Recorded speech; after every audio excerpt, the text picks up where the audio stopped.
ഇത് നമ്മളെ മോള് ഐഷ. ഇവളും വലിയ പാട്ടുകാരിയാ. നമ്മള് ബാപ്പാന്റെ പിൻപാട്ടാണ്. രണ്ടുപേർക്ക് ഓരോ ചായ എടുക്കും. അല്ലോ വേണ്ട, നമ്മളൊരു പരിപാടിക്ക് പോയിട്ട് വരിക. അപ്പൊ പെണ്ണൊന്ന് മറപ്പുരയ്ക്ക് പോകണമെന്ന് പറഞ്ഞു. നമുക്ക് മിണ്ടാണ്ടി പിന്നെ വൈമേലെ പോകാനൊക്കുമോ? പത്താൽ മോളെ സബീന, എന്താ ബാപ്പാ? മോളെ ഒന്ന് മറപ്പുര കാണിച്ചേക്കും. മോളെ ചെല്ലു മോളെ. ചെല്ല്. അങ്ങോട്ട് മാറിക്കളി.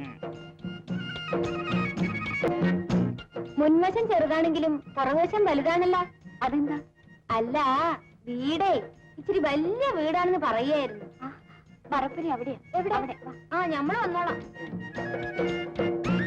എന്താ അല്ല, എന്താ രാസോസം? ഇത് സബീനന്റെ കിടപ്പുന്നറിയാ? അല്ല, ആരാത്? എന്റെ ഒരു കൂട്ടുകാരിയാ. കൂട്ടുകാരി എന്താ വായിലടച്ചിരിക്കണത്? എടോ കൂട്ടുകാരി, എടോ അത് ചുമ്മാതിരിക്കുക.